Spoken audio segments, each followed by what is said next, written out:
Your one-stop dial. Diamond FM, shining supreme.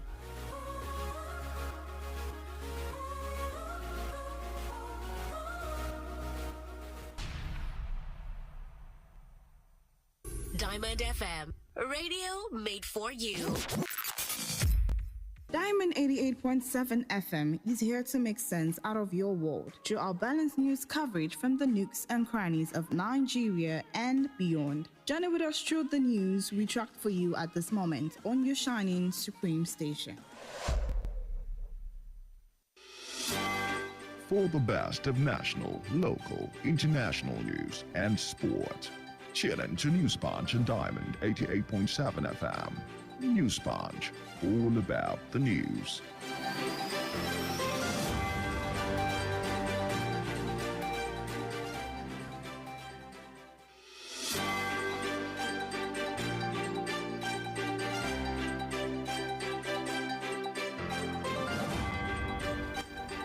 It's a minute gone past 9 a.m. Good morning, and thank you for joining us on today's edition of News Punch on Diamond 88.7 FM, Ilorin, where we bring you the trending stories across the globe. I am BABAFEMI ADESOYE, and here are the stories making waves across the world for this morning. Following the removal of fuel subsidy, the National Economic Council (NEC) has made moves to provide palliatives for workers and vulnerable groups in the country to ameliorate the impact. The council, after its inaugural NEC meeting on Thursday, chaired by Vice President Kashim Shettima, announced that it will set up a committee to work within 2 weeks the modalities for organizing and distributing the palliatives. Speaking to State House correspondents at a briefing, the governor of Bauchi State, Bala Mohammed, said the council also discussed the possibility of obtaining funds from the World Bank and London partners to implement a compressed natural gas CNG program for vehicles in the country as part of measures to cushion the impact of fuel subsidy removal. Still in Nigeria, the Joint Admissions and Matriculation Board (JAM) has disclosed it paid a total sum of 1,478,416,000 to owners of non-JAM computer-based test centers nationwide for services they rendered during the 2023 Unified Tertiary Matriculation Examination (UTME). JAMB made the disclosure in a statement by the Director, Public Affairs and Protocol of the board, Dr. Fabian Benjamin. Benjamin said it was only proper to promptly settle obligations as and when due, so as to promote and sustain a cordial working relationship with partners who discharge their duties creditably. Taking a look at happenings on the foreign scene, veteran UK lawyer Sue Carr was named as the first woman to serve as the most senior judge for England and Wales in the role of Lord Chief Justice, which dates back to the 13th century. 58-year-old Carr was appointed to succeed current Lord Chief Justice Ian Bonnet, who is retiring at the end of September. The title holder oversees the judiciary in England and Wales. Carr qualified as a barrister in 1987, and her roles have included work with the International Criminal Court in The Hague. She became a criminal judge in 2009 and has served on the appeals court since 2020. Diving into the exciting world of sport, former Minister for Youth and Sport Sunday Dare has expressed his wish for the Interim Management Committee (IMC) to run the abridged league for 2 more seasons. Dare, who said that the success achieved in the just concluded season will shoot the Niger Premier League to the top of the continent, commended IMC's dedication, fearlessness and transparency in the conduct of the league. Iyimba won the 2022-2023 Niger Premier League title with 100 million naira in prize money. That's all we have for you on this edition of News Punch. Up next is the Diamond Breakfast Show, where we bring you the analysis of the story. Please stay tuned.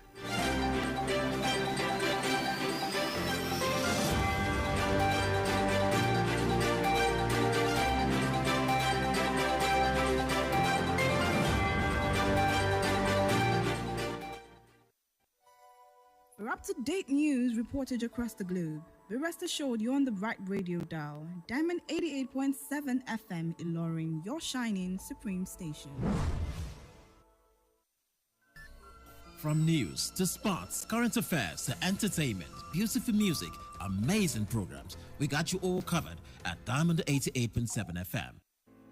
The major talking point in Nigeria are always on the lips of the citizens. What's going on in this country? Look at smaller countries taking lead and you call yourself giant of Africa. Yeah. Nigeria don't spoil my business too much. Nigeria is too hard for us. I mean, I want to kill us. Father, no kill us for Nigeria. Oh, please, help us beg them. They should reduce their expenditure so that they can free enough money for social development. I wish for a Nigeria where we elect a leader based on competency and not popularity. On the Diamond Breakfast Show, we place the spotlight on the critical issues in the country. Government that says they are broke can prioritize construction of an additional runway over education of the people. How can a government, how can you hurt Indomine? I mean, this is intolerable. It's provocative. Now, you see, when you look at our democratic journey, we are yet to practice genuine democratic system in Nigeria. Join us on Mondays to Friday on the DBS from 9 to 10 a.m. The Diamond Breakfast Show, amplifying the voice of the people.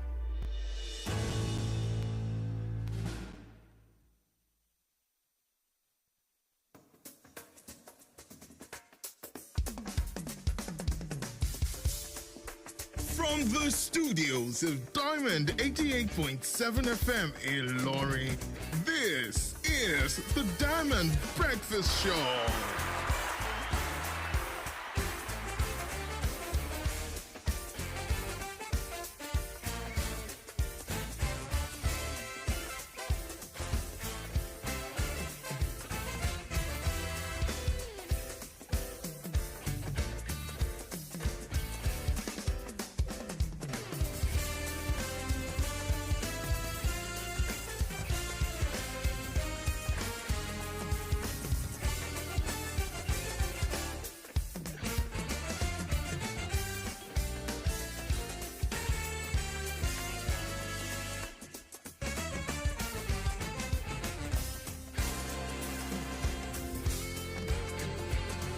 Yes, you're welcome back to the Diamond Breakfast Show.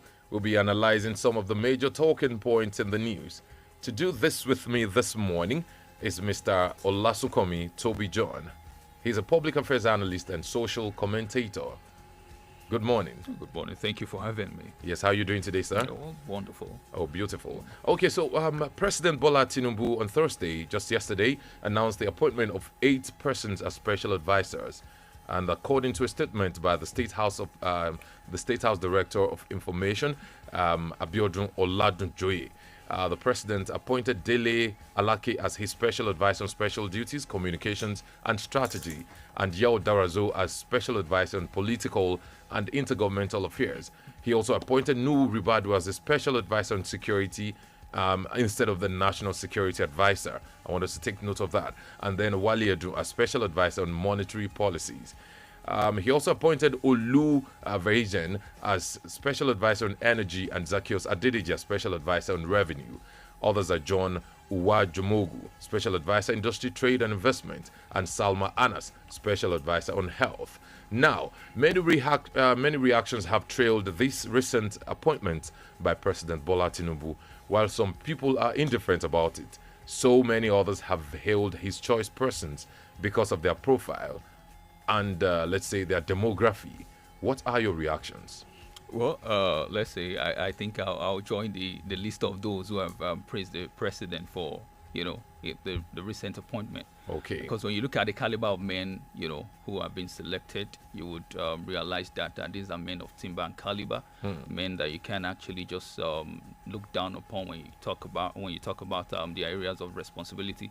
Let's take, for instance, what do they call his name again? Mr. Wali Edu. We all know that if you're talking about public finance in Nigeria and public and corporate finance in Nigeria, yes, I doubt if we could actually mention about 5 people, you understand what I'm saying, who could boast of his dossier. So his CV is coming in, into this position with, a bomb full of what's it called, worthy recognition. So then Mr. Dele Alake too, this is a man who has been within the system for a very long time, as far back as, the Nadeco days, and I could remember vividly, that he was also the spokesperson of Moshood Kashimawa Abiola, the beneficiary. I think it was an ill-fated Third Republic. You understand what I'm saying? So, even as a result of that, he went to exile. Yes. Then thereafter, in 1999, he became the Commissioner of Information and Communication and Strategy in Lagos State. The pioneer of that ministry. More like a pioneer status of some sort. So you can actually, look down, deride him, or look down on his capacity to deliver in his chosen field. Then what's his name? Darazo. We all know the role he played under the the recently past administration of was Muhammadu Buhari. He was very influential, and to be honest with you, he was one of the very few full soldiers of Asiwaju Bola Ahmed Tinubu within the cabinet.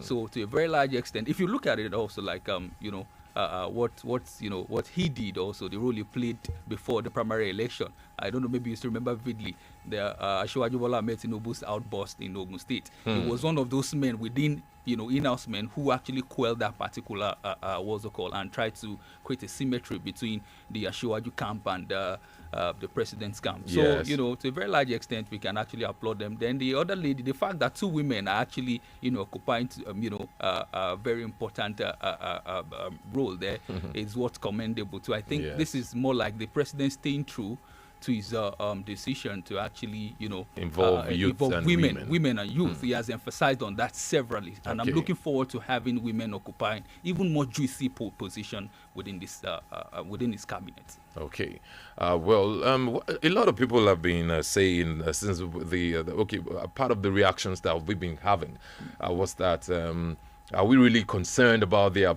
qualifications or the results of their performance in the next maybe in the next moment, in the next few weeks or months or thereabouts? So what's your own we can dispute those who are a little bit iffy about not giving much recognition to whatever they've achieved. You know what I'm saying? We can actually, because when you look at what happened in the last administration, the last administration paraded some of the best we can actually best of offer. the best. But it's actually a consensus, you understand what I'm saying, amongst the majority in Nigeria that there's a disunity, you understand what I'm saying, disharmony of some sort within the cabinet. So I think beyond what each individual, you understand what I'm saying, is coming in, with, you understand, into the cabinet, what would actually play out, what would determine the success of the administration will be largely as a result of coordination, how well they're able to coordinate themselves and also get the people to buy into the policy. Because to be honest with you, the failure of policies in Nigeria, is as a result of the fact that average Nigerian don't find themselves as the true owners of those policies. Look at the fuel subsidy removal. The president has not performed any, magic of some sort. But the only thing is just that it was so fortunate that it's coming at a time when majority of Nigerians have come to the conclusion that subsidy is untenable. So you see, the people owned the policy. Yes, the people are feeling the pinch, but to a very large extent, you realize that this is not the same thing we experienced in 2012. So you can also you can't dispute those who are not impressed with that, who are looking forward to judge these people based on their performance. So I believe the president should be able to try to coordinate them this time and ensure that they live up to the billings. Okay. And then does this appointment give an insight into what to expect from the president in his appointment of ministers and other appointees? Obviously, I had been expecting Mr. Diliodun to be precise, expecting to have him as a finance minister or the CBN governor. Yes, because of his background. That's what I'm saying. So to have someone like Dele Alake, a renowned communication expert, talking about what's the name again? This energy expert, this lady, Oluvegan.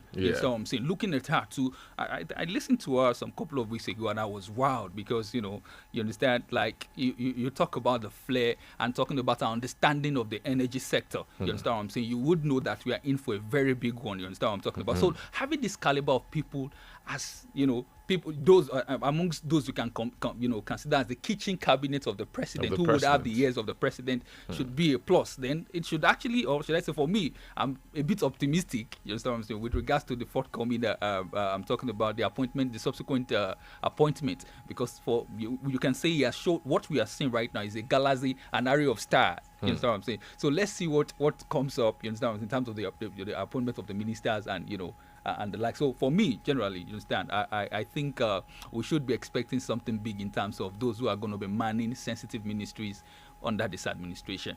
Okay. Now, talking about the involvement of, should I say, technocrats or industry giants in governance, it is not just happening now. Yes. Okay, in the past administration, the vice president could be actually regarded as one of the industry giants in his own chosen profession. But then there was this particular rumor going around. I wouldn't know because I have never been to Aso Rock, so I wasn't there, but that he was always being referred to as vice president academics. Like like there's a certain caucus that believes that all he knows will not play out, will not work in Nigerian polity. So what's your angle to that? You see, I think we often let's say more like overrate, you know what I'm saying, the vice presidential position. To be honest with you, the vice president is as good as the opportunity availed to him by his principal. You saw what happened. I think in the history of our country, the most powerful vice president we ever had was Atiku Abubakar, to be honest with you. And it was largely as a result of the leeway given to him to operate between 1999 to 2003. Yes. We all know what happened between 2003 and 2007, and that's a story for another day. So you understand me? Those who, the belief that he is a vice president academic, I think it was as a result of the fact that he played limited role.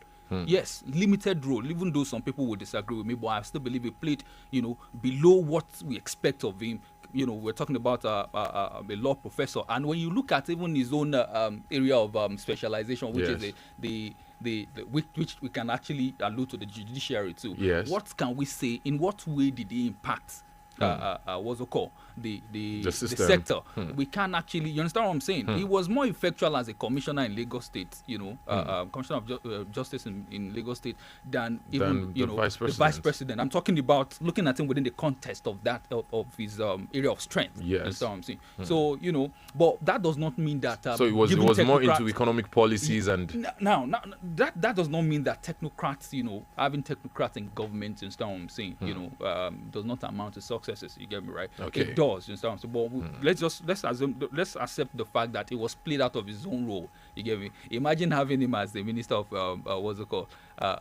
Minister of Justice or thereabout, or Attorney General of the country. I believe he would live up to the billings. But even though in that little afforded power given to him on occasion, occasionally when he was allowed to actually man the affairs of the country, we saw what he did. Of course. You understand me? So that we shouldn't totally throw the baby away with the bathwater. I think to a very large extent too, technocrats, there are people who can actually live up to the billings, in terms of should be considered in terms of appointing the government's appointment, rather. All right, thank you very much. Well, let's quickly go for this commercial break. But before we go, then I would quickly like to announce to people that in case you have anything you want to tell us, in case you want to be a part of this conversation, maybe you have a point of view, you have an opinion, or maybe a disposition, or even a reservation about what we're discussing. Yes, let us have you. 0913-655-6864. Send us a message to WhatsApp or SMS.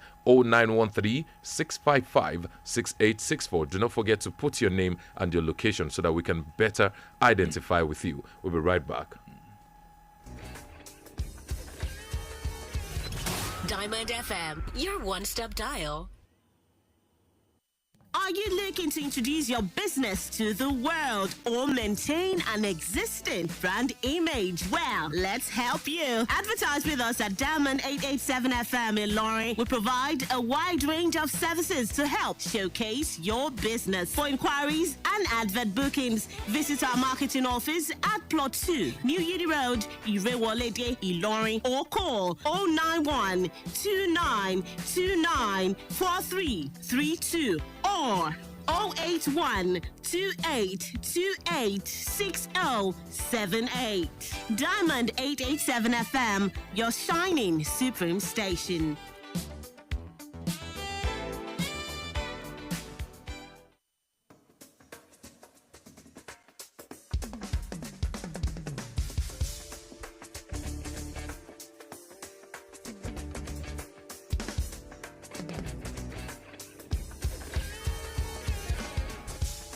All right, you're welcome back. Yes, it's still the Diamond Breakfast Show on Diamond 88.7 FM, Ilorin.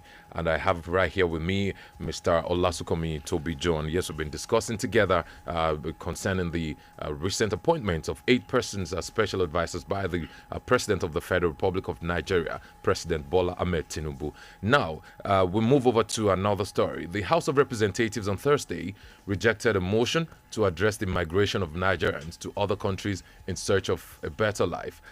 A member, Victor Agbese, prayed the House to urge the federal government to declare the Japa migration, the parlance, syndrome a national emergency and convene a national summit to address the matter, but it was voted against by majority of the lawmakers. With Nigeria's unemployment rate at a new record high of 33.3%, the mass exodus known as the Japa phenomenon has been in full swing for a while. Now, what do you make of the decision of the House of Reps on Nigerians migrating? Oh, well, I think that when I heard about that particular, motion myself, I was a little bit worried as to the reason, the motivation behind the motion itself. Because this issue of people migration is a global phenomenon. You understand what I'm saying? From time immemorial, people have been moving from one place to the other, and you can't actually say for a particular reason alone. You want to nest people. There are diverse reasons. You understand what I'm saying? Let me tell you this. I think I've said it before that even if all of the things we assume are the reasons why people are migrating are put in place, people will still want to leave. And why? Because it has. If you look at, if you assess an average Nigerian, it has seeped into our psyche to the point that we assume, when someone is out there, you get me right, everything, they are doing better, and it gives them this authority over diverse issue. You understand what I'm saying? We often give regard to, I'll call it what I'll call, we often give those out there that special social status. You understand what I'm saying? Yes. So as a result of that, people will still want to leave. You understand what I'm saying? So, and if you look at all across the world, there was a time when a lot of Indians were migrating from, India to the West. And what do we have right now? Majority of them are going back to India. You understand what I'm saying? And these people are coming back with a wealth of knowledge to develop their country. So we shouldn't, as much as we love to talk about the downside also, we shouldn't ignore the long-term effect. I'm talking about the positive import of it too. So for me, I think I'm quite excited that particular bill was shut down. Okay. Yes, But let's look at it from this angle. If the bill had not been shut down, my question would have been, a lot of people have been, I mean the motion, not the bill. Yes, thank you. If a lot of people would have been wanting to go for one reason or the other. Some are going for maybe higher learning. Some are going for probably for employment or whatever. They have different reasons for leaving. Some are going to maybe start their businesses over there or something. And then would it now have been that I will get to probably the embassy now, and then the consular will tell me that, oh, your government cannot allow you to travel or something. Because I really do not know how it would have played out. Well, I'll call this a shared dilemma, because even me myself, I couldn't pinpoint when I heard about it. I couldn't pinpoint how that is going to come into effect, except the government puts ask the border what's it called? The consular officials. Thank you. Even border officials. Oh, border officials. Not to let anybody leave the country. Exactly, not to let anybody leave, which is impossible. That's an infringement on the fundamental human right. So I think we should look beyond the downside alone. The positive also in the long run, I think Nigeria will be better off with. Look at, I think, what's the name again? Kemi Adeosun, for instance, our former Minister of Finance at a point was not in this country. Definitely. And we know what she brought to the table. You understand what I'm saying? When she was called back a lot of them. Even Ngozi Okonjo-Iweala, she was headhunted. What's his name again? This doctor that used to be with the World Health Organization, Eitayo Lambo, at the time, our former Minister of Health. I think Obasanjo. Yes, Obasanjo, between 2003 and 2007. You get me? These were diasporans who came back home. You understand what I'm saying? To actually contribute to this economy. Quota. And the good thing about this is that what I realized about even Nigerians migrating is that yes, their head is out there, their body is out there, but their soul and their heart is still here in Nigeria. That's the reason why you see the most fierce critic of the government, or you understand what I'm saying? Are those out there? Diasporans. Go to social media, you see what we're talking about. These are the people who are, because they even get to stage protests all over the place. They are still here. So we should look at the beauty of that too. Yes, as much as we love to complain about the downside, I solely believe that the positive actually outweighs the diseconomies of that phenomenon. Okay, now talking about the, should I say, the ruling class now versus the masses. Yeah, members of the masses are trying to leave the country if they have the wherewithal, whether educational qualification or even, the financial status to leave the country to somewhere else. And then it's become a problem for those members of the ruling class. A few months ago, we had, this particular one saying that, okay, doctors, yes, the medical doctors will not be able to leave. It was even a bill. Yes, it was a bill.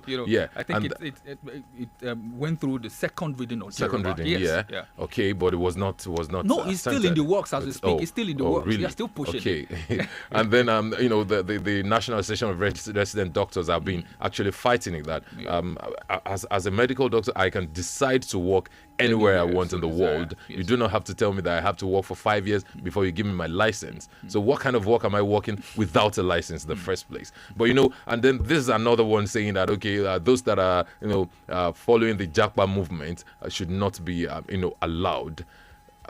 The question now is that, is there nothing that the government can do to address the Japa phenomenon, especially as unemployment rate continues to soar? Well, yes, it's very easy to actually allude, the Japa rate as a result of the unemployment situation of the country. But let's be honest with ourselves. I'll keep saying it, that even if this is solved, you understand what I'm saying? Even if, there's job for everybody in Nigeria, because of their social status, I said people already assume this status symbol. You understand what I'm saying? The moment they cross to the other side. Some of these other factors, which we could classify as psychological, also could account for the reason why people will still want to leave. You get me right? So restriction, or no matter how the government try to put it, you understand what I'm saying? I doubt if whoever wants to leave will still leave. Those who want to leave would leave. You get me right? And let me point this out. I think we often don't regard the diaspora remittances alone. We think whenever we are talking about economic development, we only concentrate on FDI and FPI and all of those. You get me right? How about our diaspora remittances? What is coming in from now? I said something about Nigerians, their body out there, their hearts here. These people are out there, but they are using their money, you understand what I'm saying, to finance the economy. The last time I checked, I think about $25 billion was being remitted to Nigeria. We all know what that, means to our economy. So, we shouldn't just look at, our fixation shouldn't be only about the downside. But with regards to the question you asked me as though, what the government can do, no matter what, like we said earlier, no matter what the government put in place, those who still want to leave will definitely leave.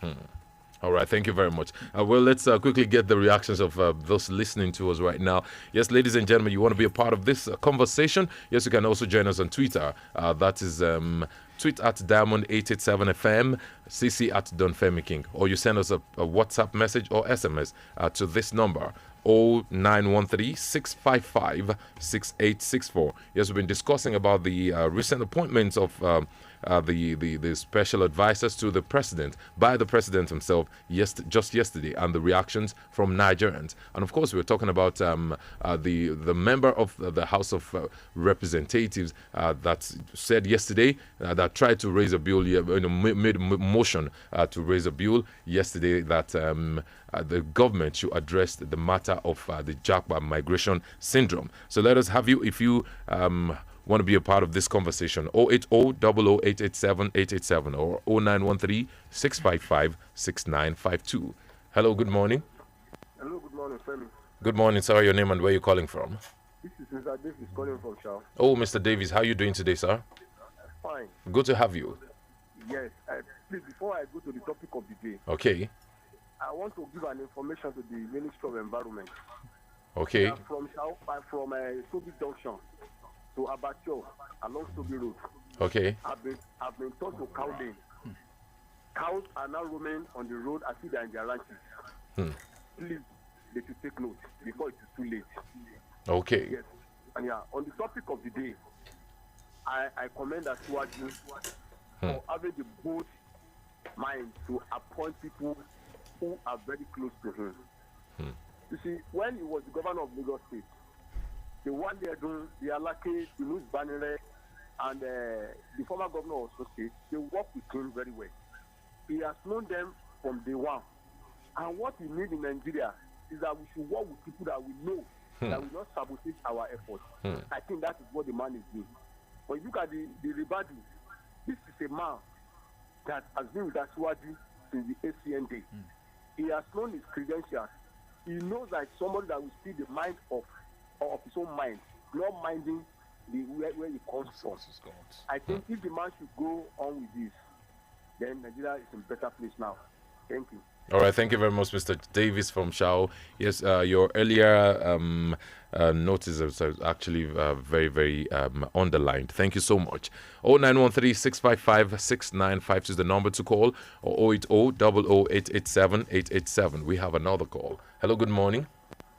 Hello, good morning, sir. Good morning, sir. Your name and where are you calling from? This is General calling from Ilorin. General from Ilorin. Yes. All right, thank you, General, for joining us. Let's have you. Yes, I'm a very regular listener of this your program. Oh, thank you. What I want to talk about is the bill that was struck out. The bill that they said people. Japa movement, yes. Yes, the Japa movement. Okay, the motion. It was never a bill, it was just a motion. Yes. Look, sir, if there is work in Nigeria for people, I don't think people, young Nigerians, will have that motive of traveling out to seek for greener pastures. There's no employment in Nigeria. Even the employment that is available in Nigeria is only available for the few. So only people that can access it. The people that really have that, how we like to say, that competency, they don't give them the job. You understand? It's only I don't want to. I'm not here to attack anybody. You understand? Yes. Yeah, so employment now in Nigeria is based on who you know, or based on who you are. So why would people not seek go to other countries to seek for greener pastures? You understand? So I really commend the National House of Assembly. At least it's a plot for them to have that courage to drop out, to strike out that bill. I really commend them. So they've done well. Thank you. All right, thank you very much, General. Thank you. Okay, well, let's quickly go for another commercial break, and then when we come back, we'll continue with the Diamond Breakfast Show. Diamond FM, your one-step dial.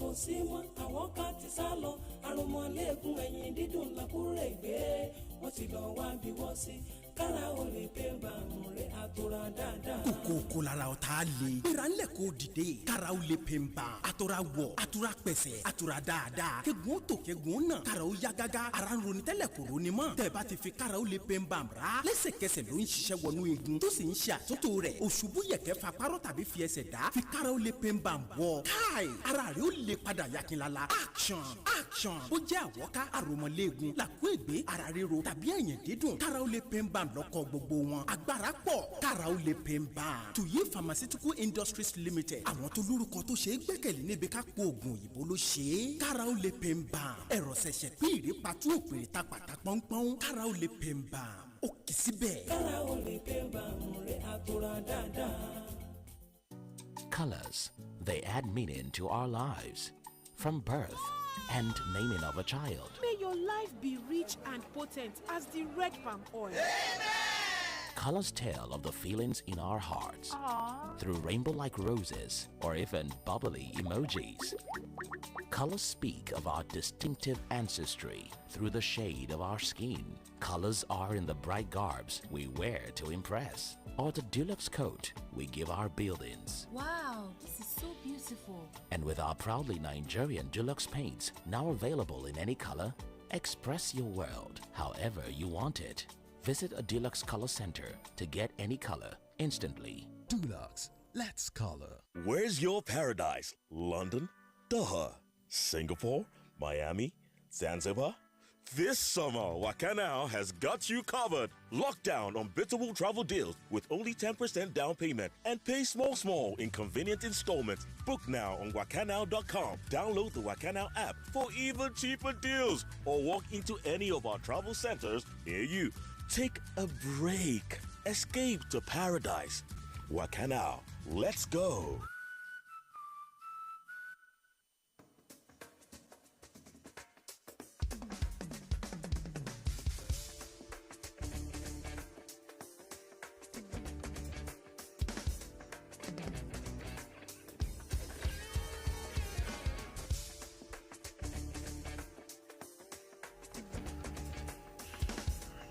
All right, you're welcome back. It is still the Diamond Breakfast Show on Diamond 88.7 FM, Ilorin.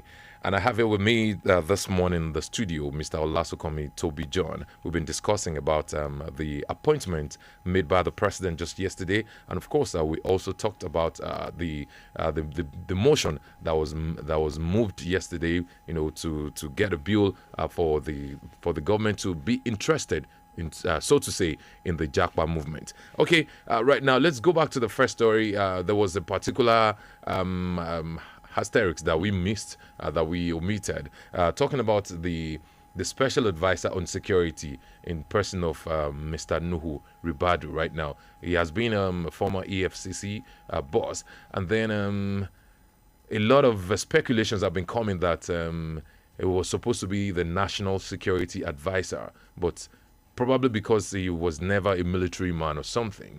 But definitely, we all know to some extent he would have been vast in security matters. That's why the president had made him the special advisor on security. What do you have to say to this? Well, I think like I'm an advocate of a seamless relationship between the military and the civil street. You get me? So now the thing is, what we have, what is obtainable in Nigeria, is that the military, in the way, psychologically believe, the way we make them seem as though they are above the constitution. This is we're practicing the democratic system of government. You understand what I'm saying? Whereby the constitution is supreme. The constitution as the ground norm is supreme. So whatever derives its power from the constitution should be above anything whatsoever, no matter how highly placed. That precedence, could it be allured to the length of time where we had the military rule? Thank you so much. Thank you so much. Thank you so much. Like I think we often, each time we talk about security, what comes to our mind is the military, which can be alluded to what you've outlined. You understand what I'm saying? But we have to move this country and to improve our security architecture, we need to move away from this mindset and move further. The civil-military relationship should be improved. And how? What are we saying? The only president who has done anything related to that was his name, former what's his name again? Jonathan. No, not even Goodluck Jonathan. His predecessor.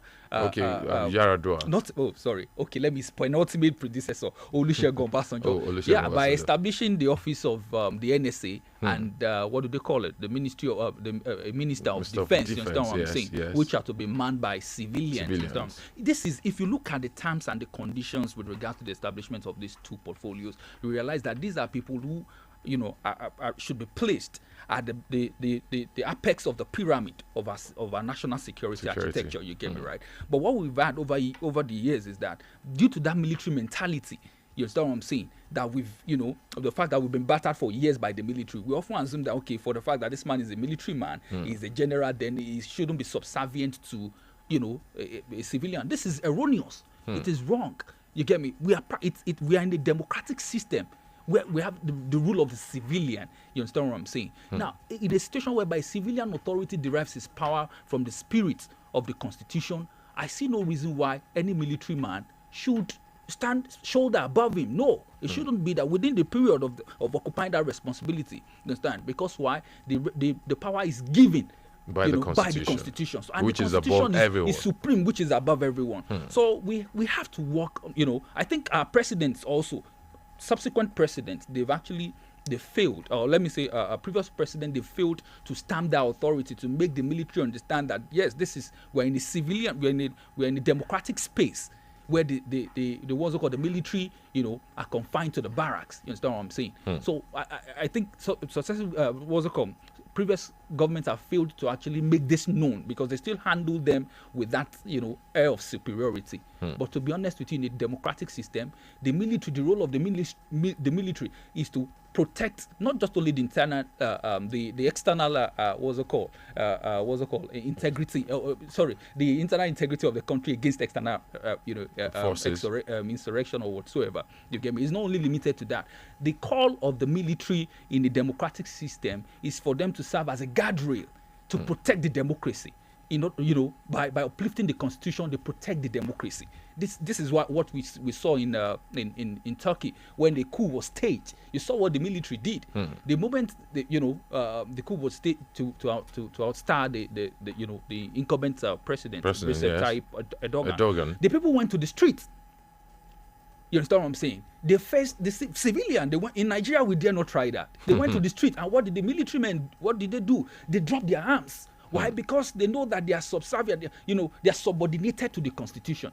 So for me, I strongly believe that our president have to, the relationship between the NSA and the president also will go a long way to serve as deterrent to military chiefs. You understand what I'm saying? To know that this man is actually in the hierarchy of command. This man is above us, not because of who he is as a person, but for the fact that his power is derived from the constitution, which is the ground norm, which the military itself is designed also to protect.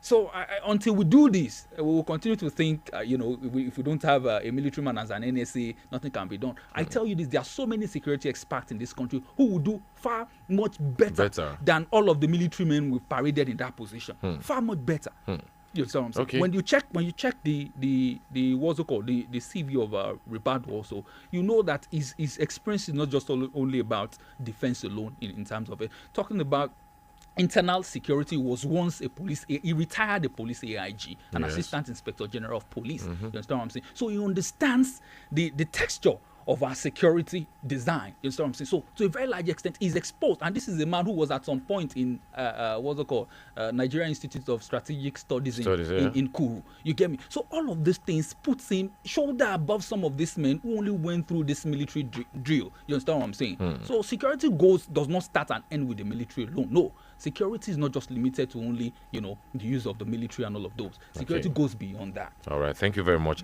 Then there's been another speculation that for Nuhu Ribadu to be the special advisor on security matters now, that there would not be the office of the national security advisor. Do you see that happening? Yeah, yes, definitely, because I see what's it called, a head-on coalition. If there should be another NSA, like if the provision is made, for that will be like a duplication of duties. Yeah, duplication of duties, and there will be a coalition. You understand? And most especially if you have a retired general as the NSA, there will be issue. You understand what I'm saying? The reason why we are actually advocating for a change in guard with regards to our security architecture is as a result of the interagency rivalry within our security apparatus. You understand what I'm saying? So we need someone, a charismatic leader who can come through. You understand what I'm saying? To provide leadership for this agency. It's not just all about commanding. No, we're talking about coordinate. They have to work coordinatingly. You saw what happened in what's it called, Kuje prison, the Kuje prison break. We learned the DSS gave about 30 actionable intelligence with regards to the onslaught which these miscreants were planning at the time. But for the fact that there's the rivalry between these agencies did not allow them. This one is expecting, the military is expecting the police to stand in. The police are expecting the military to be the one to stand guard and all of those. And that miscommunication was what the insurgents exploited to attack the prison. So we need someone who can coordinate it, and we are talking about someone with a vast knowledge of the Nigerian security architecture, number one, and a charismatic leader, someone whose presence commands respect. You understand what I'm saying? Who has an intimidating CV. You get what I'm saying? Because in court, Nigerians a lot of times we hardly want to submit to constituted authorities, except we see them as one. You understand what I'm saying? So we need, that is exactly what we need, and I think Ribadu fits the bill. So if we have another NSA in place, there will be there possibly might not be that the synergy might not be there. Yeah, exactly. Okay. All right, thank you very much. Well, we're still getting reactions from our listeners. If you want to be a part of this conversation, yes, you can call 0913-655-6952 or 080-00887887, or you simply send us a message via WhatsApp or SMS 0913-655-6864. This one right here says, good morning. My name is Mukhtar from Agbadam. Concerning the Jakba motion, I know young people will be more interested in this. It's truly laughable, honestly, and sad at the same time. When you put necessary measures in place, it will automatically reduce the idea of living for greener pasture. But with the current situation, instead of them to make things easier, somebody wants to bring a motion to stop people by force from traveling. May God help us all. Have a nice day. All right, thank you very much, Mukhtar from Agbadam. Well, yes, we have another call. Hello, good morning. Good morning, Dr. Zil. All right, Dr. Zil, how are you doing today, sir? I'm fine, thank you, and you? Oh, very good, thank you. So let's have you, sir. Yeah. You see, when it comes to the way the current president has just, let me call them as the Chinese television calls them the first thing. I want to believe that this man, Nuru Ibadu, I have always believed in him to some extent. Because if you look at it, he was the first to actually fish out some people with university as their chair. And if you look at it, he has been consistent in his studies. He doesn't just hand keeping up with the university. He kept on learning. He has learned international intelligence. I am speaking because I'm also someone that also studies a little bit of intelligence security, and I knew some of the studies I've done, and I can tell you that it's better for it for national security advisor. But the law does not say the president cannot appoint any other one, because what we just heard by special advisor security is different from national security advisor. Even there's no provision for that particular position in our constitution. The NSA, there's no provision. What we have in the Nigerian Security Act is, someone who will coordinate the affairs, not an NSA to be precise. Listen to me. The constitution, it is the president prerogative. It's not about. Yes, thank you. Yeah. When it's the advisor, the president prerogative, he can have so many people on security as advisors. Not whether it is new, but I can still have any other person still on security as advisor. But when it comes to national security advisor, it is only one and one alone. That one he has not done as we speak. This he can still do. Thank you. All right, thank you very much, Dr. Zil. Thank you so much for calling in. Okay, well, let's. I think it's time for us to go to the next story because of our time. That's it. Okay. The Nigerian Bar Association, the NBA, has described the public confession of a member of the Ninth Senate. It's a little bit, hilarious actually. Senator Adamu Bokachua, on how he influenced the decisions of his wife, Justice Zaina Bokachua, while she was the president of the Court of Appeal. At that height, as shocking. The NBA president, Mr. Yakubu Mekio, said in a statement that he watched the video clip of Senator Bokachua confession at the 9th Senate valedictory session, which held on Saturday, with utter shock and disgust. Mekio, who noted that the National Judicial Council, NJC, has similarly condemned Senator Bokachua's conduct as its meeting on Wednesday, called for the investigation and prosecution of the former federal lawmaker, vowing that the NBA will at all times rise to the defense of the honor, integrity, and independence of the judiciary. So let's quickly hear what the senator said. Well, a lot of us have heard it before, but then just to bring it back to our memories. My wife, whose freedom and independence I encroached upon while she was in office, and she has been very tolerant and accepted my encroachment and extended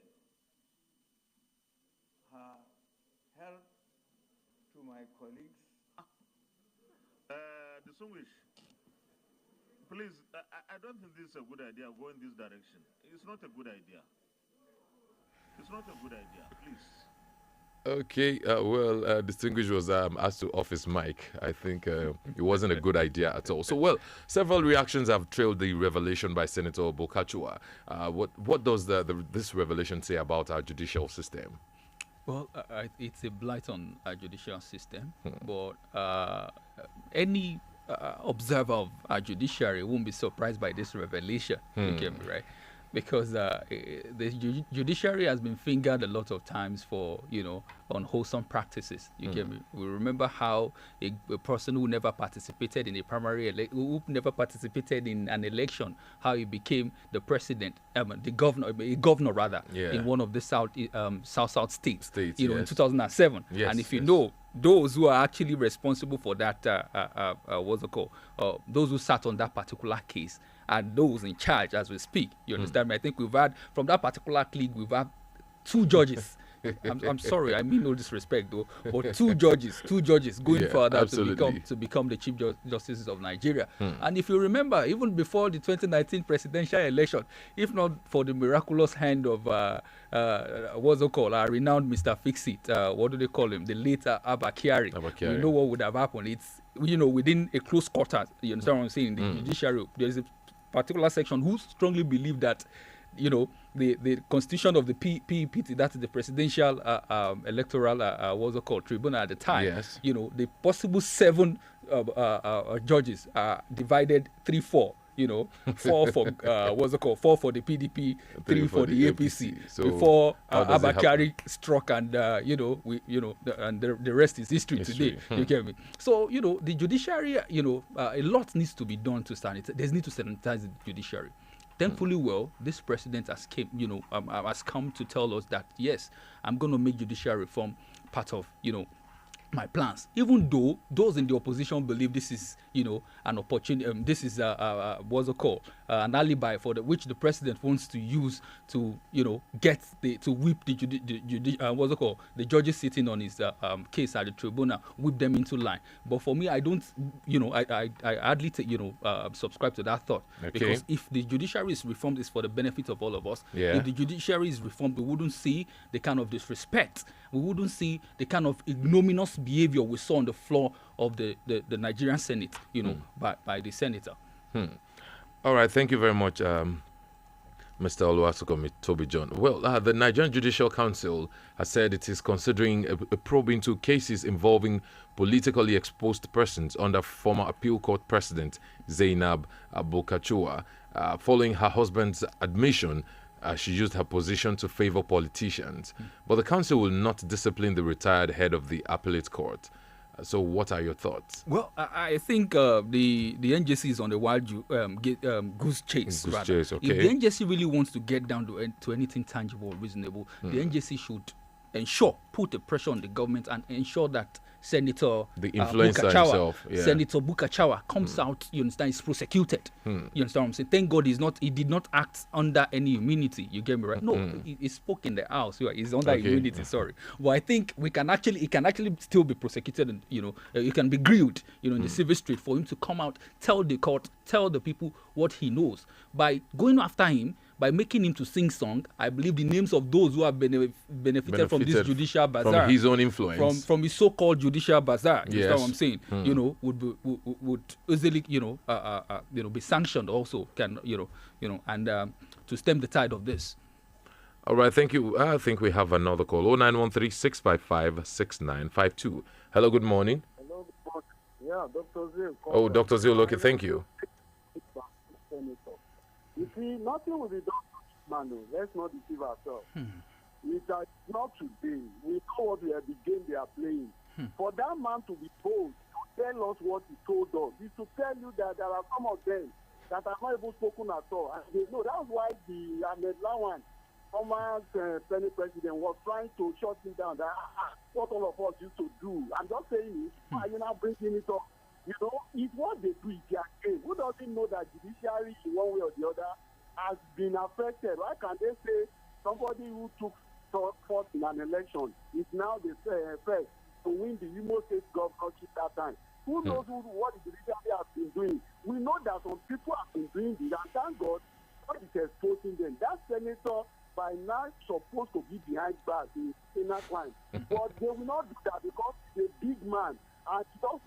biggest in terms of the Fulani, whatever.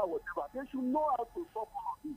And that is what God will get this Tinubu to put a stop to. Thank you. All right, thank you very much, Dr. Zila. And then you'll be the last caller for the show this morning. Also, Mr. Olasokome, before we leave, your final words in just a few seconds. Well, I think I'll reiterate, my stance on the issue of the NSA. Okay. It's actually a banana peel for the president, if not carefully handled. This could actually blight his, fight against, this insurgents, or what do they call them, the bandits and the likes of them. So for me, I'll urge, the president to, to find a way to make a synergy to ensure that we don't have an issue that would come and create a bigger problem than what we're already dealing with within the agencies. Okay, thank you very much. Well, ladies and gentlemen, this is absolutely the size of our package this morning on the Diamond Breakfast Show. It is a production of the News and Current Affairs Department of Diamond 88.7 FM. Special thanks to our guest one more time, Mr. Lasokomi Toby John, for coming around. We hope that whenever we call upon you again, you definitely obliged to honor our invitation. All right, thank you so much. I am Babafemi Adesoye, and I'm wishing you a very lovely weekend ahead. Bye for now.